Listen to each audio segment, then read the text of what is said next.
Olá, um ótimo dia para você aí de casa que está acompanhando o canal de Nossa Senhora Aparecida. Estamos ao vivo aqui no Santuário Nacional, nesse terceiro dia de dons da Igreja, acompanhando tudo o que acontece aqui na Assembleia Geral da Conferência Nacional dos Bispos do Brasil, a CNBB. Esse ano a Assembleia que é de número 57, mais de 300 bispos reunidos aqui na capital mariana da fé para discutirem as diretrizes de ação evangelizadora da Igreja no Brasil. Os bispos estão aqui discutindo quais são essas diretrizes, até porque esse ano a Assembleia vai eleger os novos membros da presidência da CNBB. Então, até o dia 10 de maio, muito trabalho por aqui com essa discussão de tudo que vai acontecer aí para os próximos 4 anos da Igreja no Brasil. Terminou agora há pouco a Santa Missa, quando dá início aos trabalhos da Assembleia Geral. Hoje quem presidiu a Santa Missa foi Dom Paulo Mascarenhas, ele que é bispo emérito de Mogi das Cruzes, e ele falou da importância dos bispos eméritos. Então falou que são bispos que devem ser muito bem aproveitados pelas suas dioceses, arquidioceses, para serem consultados, são pessoas importantes e que também estão a serviço da Igreja. A gente está aqui recebendo, cada dia a gente recebe um bispo diferente. Está aqui comigo Dom Butiol e ele vai falar um pouquinho para a gente sobre os trabalhos da Assembleia esse ano. Dom Butiol, bom dia para o senhor. Esse ano a gente tem uma missão importante, né? Vocês apresentaram a questão da tradução do Missal Romano, 12 anos para ser feita. Eu queria que o senhor falasse um pouquinho, né, sobre isso. Ontem, na entrevista coletiva, o senhor também falou sobre essa tradução. Queria que o senhor explicasse um pouquinho como que foi esse trabalho. Um bom dia a todos. Na realidade, não se trata de uma tradução, mas de uma revisão da tradução. A Santa Sé pediu a todas as conferências episcopais, desde o início do terceiro milênio, com o documento Liturgia Autêntica, que todas as conferências realizassem uma revisão da tradução. Já logo depois do concílio, aconteceu uma primeira tradução nas línguas vernáculas em todos os países.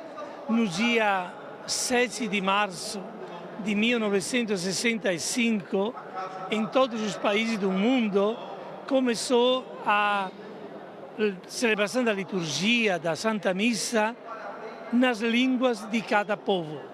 Foi uma decisão do concílio que se fizesse isso. Passaram alguns anos e houve uma segunda revisão.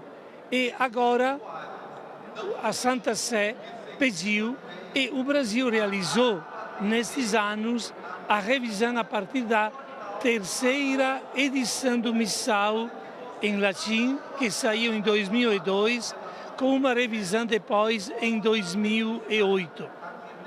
E nós, como comissão aqui constituída pela Conferência dos Bispos, trabalhamos 12 anos até que ontem foi apresentada a última parte do Missal revisto e foi um trabalho que comportou mais de 40 reuniões de 3 dias da comissão. São mais de 3.300 mais ou menos orações, antífonas que precisaram ser revistas. O nosso trabalho se orientou nas decisões, no pedido da Santa Sé, que houvesse maior fidelidade ao texto latino, mas ao mesmo tempo procuramos num português que fosse acessível, não muito áulico, alto, eu digo, mas ao mesmo tempo que guardasse uma dignidade da expressão litúrgica. Dom Butiol, ontem também na entrevista coletiva vocês falavam que essa tradução, essa revisão da tradução, ela não se baseia só na palavra de Deus, mas também na tradição da Igreja. Queria que o senhor explicasse um pouquinho como que a gente pode analisar esse contexto a partir disso. As orações que nós usamos na liturgia, na missa, têm uma história muito comprida. Nascem a partir da liturgia hebraica nos primeiros séculos, sobretudo o quarto, quinto, sexto século, os grandes padres da igreja foram os artistas e os artífices destas orações. Existem depois orações mais recentes até após o concílio, mas a metodologia, a inspiração, a formulação destas orações tem uma longa história que se coloca ainda nos primeiros séculos e, portanto, tem uma maneira de se expressar típicas da língua latina, frases muito compridas, bem diferentes da maneira que vocês jornalistas usam e nos ensinam a usar. E, portanto, eis que traduzir é sempre um pouco adaptar e trair, mas se procura fazer de uma forma o mais possível que seja fiel à cultura, à expressão que as gerou, à inspiração bíblica que está como pano de fundo e a doutrina que a Igreja manifesta, as convicções da nossa fé imbuídas, contidas nestas grandes orações da Igreja.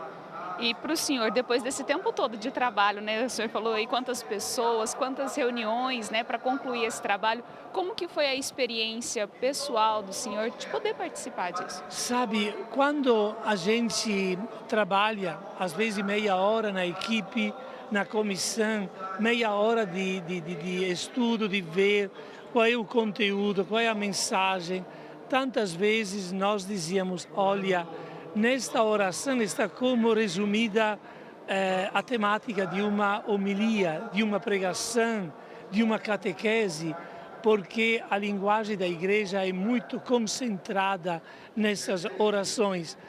Às vezes o povo escuta sem muito se ligar aos conteúdos teológicos e espirituais, mas eu aproveito para convidar os ouvintes que prestem muita atenção no que se pronuncia por parte de quem preside e aos padres, aos ministros ordenados, aos leigos que presidem e usam essas orações, que orem com essas orações com muita intensidade, meditando antes o que estão pronunciando e naquilo que pronunciam, que dizem, saibam que está contida a fé da nossa igreja, gerações e gerações de irmãos e irmãs de fé que oraram com essas expressões que saíram do coração, da mente e da boca de irmãos muito sábios, cultos